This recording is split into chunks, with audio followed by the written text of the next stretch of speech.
What's up, sports fans? This is the Lucas Ross Sports Channel. It's time to continue my 2023 schedule preview / projected records for the 2023 college football season. We continue them with the Kentucky Wildcats. Here was the schedule last year for the Kentucky Wildcats. The overall record for this team going 7-6 overall in 2022 and 7-5 in the regular season.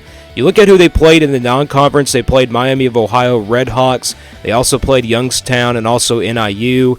Those games were in the month of September. They also played Louisville out of the non-conference. Of course, that's a rival game that's almost played every single year.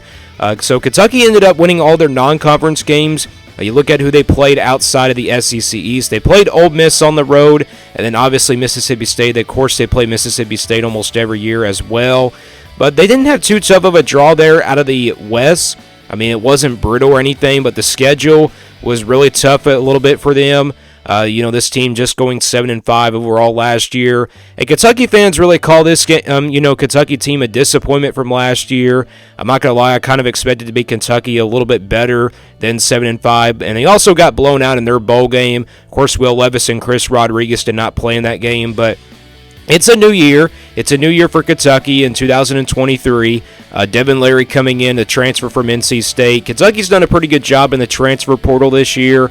They also got Brown coming in from Vanderbilt. So, yeah, they have a bunch of guys coming into the transfer portal that really helps them out. Will Levis and Chris Rodriguez are gone, so that helps them out a little bit. Let's now get to 2023. Here's a schedule for Kentucky heading into 2023, and you'll look at who they'll play in the non-conference. They'll play Ball State, Eastern Kentucky, Akron, and, of course, Louisville on the road. That's a rival game that happens every single year.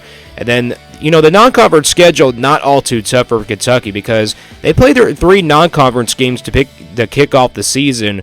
They'll play Ball State out of the MAC. That probably will be their toughest non-conference game. Not their toughest non-conference game, probably their toughest cupcake game on there.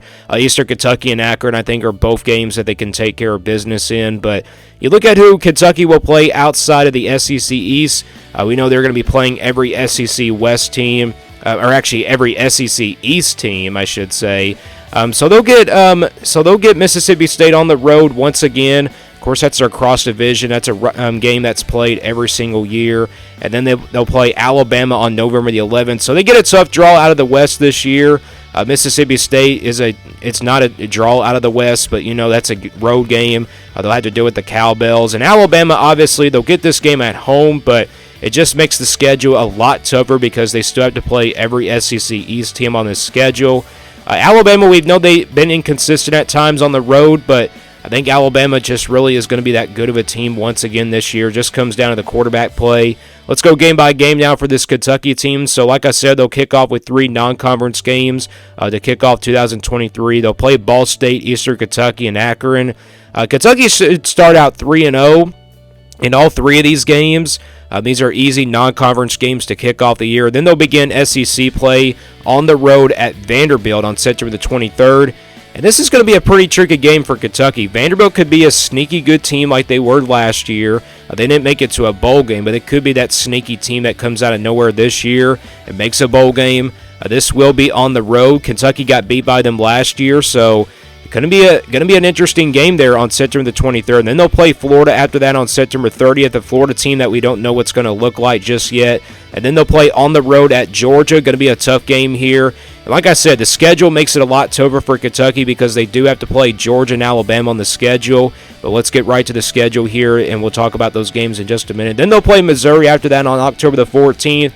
And every time we see Kentucky and Missouri step out on the field, it's always a pretty good matchup. Looking forward to that game once again on October the 14th. Then they'll get a bye week after playing that game. Then they'll play Tennessee here on October the 28th. So I think that's a good spot there for a bye week for Kentucky. Of course, they got beat badly by Tennessee last year, so a Tennessee offense that's just really explosive, but they're going to have a new quarterback this year. But if Kentucky can stay healthy during this game, they're going to have a really good shot to pull off an upset here. Then they go on the road to face Mississippi State here on November the 4th. Then they'll play Alabama after that on November the 11th. So they have back-to-back games here with Mississippi State and Alabama out of the West. Those are tough back-to-backs there, but you at least get one of those games at home, and that's Alabama on November the 11th. But like I said, it makes the schedule a lot tougher when you have to play Alabama and Georgia on the schedule. Then they'll play South Carolina on November the 18th. So they'll play South Carolina really late this year. Of course, they got beat by them last year at home. That game happened in October. Will Levis did not play in that game. So it's kind of like a revenge game here for Kentucky, but South Carolina will have this one at home. And then they'll end things out with Louisville here on November the 25th. So they got back-to-back road games here to end out the year. So they have to play Alabama on Senior Day. That will be kind of brutal there for them. But schedule overall is really tough for Kentucky. This will be a tough projection for me. Probably one of the toughest projections I've done so far on this channel. And, you got Alabama and Georgia on the schedule. You got Tennessee on the schedule, and also just every SEC East team on this schedule. Then you have to play Alabama and Mississippi State out of the West, and that's really tough there. At least it's not Alabama and LSU, perhaps. But let's get right to the projection now for this Kentucky team, and this is the scale I pretty much use for my projections. If it's a 1% game, those are games where Kentucky has no chance of winning. 20% games, there'll be about a couple touchdowns of underdogs in the orange. 40% games in the yellow, these are games where Kentucky's going to be about a touchdown of an underdog. 50-50 games, these will stay in the white. Games where they can go either way. 60% games, these are games where Kentucky's going to be favored by a touchdown. 80% games in the blue, these are games where Kentucky's going to be favored by a couple touchdowns. And then 90% games, these are games where Kentucky should take care of business in. They should be favored by more than 3 touchdowns. And that's what we always start with. We're going to start with the easy wins for Kentucky. And I think you got 3 of those easy games here on the schedule, the 3 non-conference games. 3 out of the 4 non-conference games, Ball State, Eastern Kentucky, and Akron, they should be big-time favorites heading into all 3 of these games. I think, Kentucky will be more than 3 touchdowns of favorites.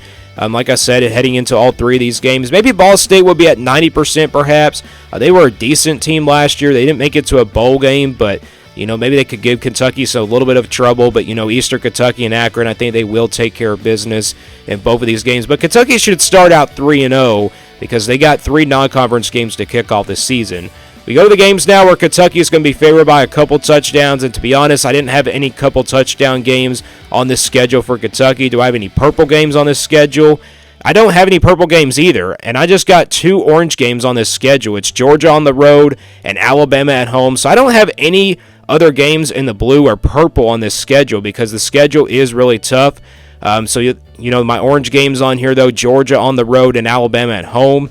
I think these are games where Kentucky is going to be a couple touchdowns of underdogs based off of where they were last year. I got to put both of these games in the orange.